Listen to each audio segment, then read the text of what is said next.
Shoutout po, shoutout. I love Sabado. Yes, bukas po I love Sabado rin po. So, dalawang vlog po tayo tomorrow.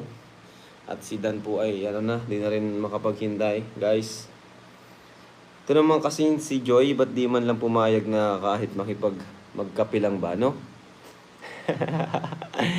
Mahihayin ang ating Kalingap Angel Joy. So, ayun na nga, may mga pag-uusapan tayo, guys. Unang-una, yung kamakailan lang, yung naganap na medyo nakakalungkot. Si Kuya Gilo nga halos maiyak na. Nakakayak talaga. Pinipigilan lang namin, nakakaluha. Lalo na nagpapaalam na si Raz, si Dara, di ba guys? Sana, kung mangyari man sa ibang love team, pero parang di pa ako ready. Parang nakakakaba, no? Sana wala pa mangyayari sa ibang love team na ganun. Ayan. Bakit natapos ang Rara? Feeling ko itambal kay Kambal.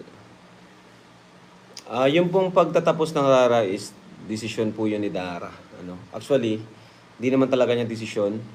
Di siya yung unang nagsabi. Ako yung nagtanong. Kasi nararamdaman ko po kasi mga kalingap. Ako kasi, syempre, bilang leader, dapat tayo ay magaling makiramdam. Di ba?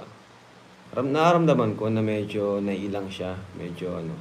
So, syempre, baka nahiya lang siya magsabi sa akin. Kaya ako na mismo yung lumapit na, ano ba, Dara, okay lang ba sa'yo na may ka-love team ka pa rin? Okay pa ba sa'yo yung love team nyo? Or, tigil na natin. Mas okay ka na, ikaw lang. And ayun, honest naman si Dara. Sagot siya na, kung okay lang daw na siya lang, no? Siguro di niya feel yung may ka-love team. Halika prab sa gupit mo, magkahawig kayo ni Ryan. Bagsak kasi ang buhok ni Ryan, no? Paras kami. Ngayon, so si Raz ay walang katandem. Medyo malungkot nga si Raz. Kasi si Dara kasi talaga, ever since, si Dara yung hinahangaan niya. Sa Kalingap Angels. Si Dara po talaga. Halata man po talaga. Di ba marami rin nakapansin, si Ellen Ball nga may nag-comment doon na parang nabash pa nga si Dara. Na ano ba yan si Dara? Parang iwas na iwas sa kanyang kapartner. Di ba? Pero ganun talaga. Kaya ako, doon na mismo, napansin ko rin, tanong na ako sa kanya mismo. Ganun talaga, buhay. Kuya Rab, kausapin po ninyo si Jomar, totoo talagang may girlfriend. Ay, wala po. Lagi po kami nag-uusap niya ni Papa Joms. Wala pong girlfriend si Papa Joms, guys. Ayan. I love Sabado. Yes, I love Sabado bukas. Nakakamiss ng Dan Joy, di ba? Kumusta po si Carla? So, ang update kay Carla is dilipat siya ng apartment. So, abangan niyo po yan. Vlog po natin. Nagpaalam po siya sa akin kanina. Maganda yung gano'n na nagpapaalam sa bawat gagawin. Di ba?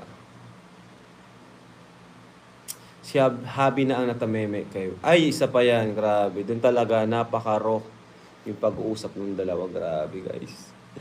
Parang may talaga. May something talaga doon sa EDC nung huling vlog namin. Pambihira. At ito pa, guys, legit po talaga, nagselos pa lang talaga si Papa Eds. Tandaan nyo guys, nung nagsibo tayo, kita nyo naman si Eds na parang walang gana. Hindi siya nag-enjoy. Dapat kasi di ko na pala sinama si Ryan. Ito naman si Ryan ay meron palang lihim na pagtingin kay Biancy. Ayan tuloy. Parang di tuloy na solo ni Eds si alam naman natin, ang bida natin na si Biancy, di yan lalapit sa lalaki, talagang yan. Kung dapat, di yan lalapit kung kahit pa-crush niya, di yan lalapit kung di ikaw yung lalapit sa kanya, di ba? Si Eds, medyo bad trip nun. Kaya din siguro nawalan din siyang ganang lumapit. alam mo naman, si Ryan. Pero huwag mo natin i-bash si Ryan, ano guys. Kasi, nagka-crush siya, no? Pero napagsabihan na po na, at na-realize niya din na mali yung ginawa niya. Na-realize niya. Grabe, dalawa upload ngayon yung Kalinga Prab. Oo nga bro, at gusto kong bumawi. Actually, gusto ko nga talaga, kahit every other day, dalawang upload. Ano? Kasi napakarami nating beneficiaries. At yun, buti na lang may K-Boys on mission tayo. At yun, kailangan lang talaga nating sipagan. Sipag lang. Sa dami ng nag-aano sa atin. Kahit may basher, kasi sa totoo lang medyo yun nga, kahit pasabihin nating strong tayo, pag may mga basher, affected pa rin tayo dyan. Medyo nawawalan na, babawasan yung motivation natin. Minsan naisip natin na magtigil na lang minsan sa pag-charity, kung ano na lang, yung parang ano na lang ba, good vibes. Kasi yun nga, sa lahat ng ginagawa natin, sa lahat ng effort, hinahanapan pa rin o nakikitaan pa rin tayo ng mali. Ano. Pero tuloy pa rin tayo. Ayan. Si Ashley po ay napuntahan po, na K-Boys on mission siya. Di ko alam kung na-upload sa second account ko. Kasi yun nga, di naman po natin kayang puntahan ng kahit ako lang lahat puntahan natin. Dahil dyan, marami akong reaction. Ay, grabe. Oo nga pala, at pag-usapan rin natin. So, 30 ngayon. Ayan. Ano tayo, abangan nyo po yung mga makakapasok sa ranking. Top 20 Kalingap Reactors. So, mga reactors, makinig kayo. Ano? Mga reactors, makinig. Ayan. Kasi,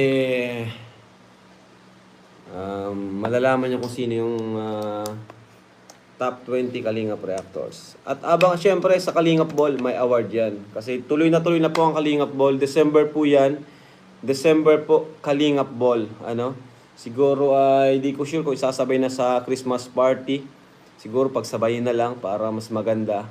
Pero guys, December, Kalingap Ball, tuloy na. May mga awarding dyan. Ano? Best Kalingap Reactors, Best Scouter. Yan. So, pag-uusapan po yan. Ano? So, yun. Galingan nyo po. Baka may award kayo. And, alright. So, napanood nyo kanina si Marian. Ano?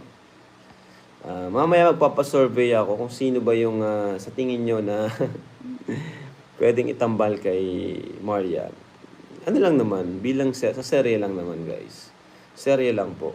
Ano? Huwag niyong isipin na, ayan na naman, puro na lang kayo ganyan. Alam niyo po, kung walang serye, mahirap mag-isip ng content. Di naman pwede na puro na lang tayo bisita. Ano? Bisita. Laking tulong po ng serye natin. Kasi may content tayo.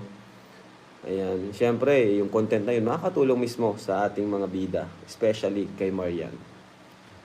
Diba? Kaya, ayun.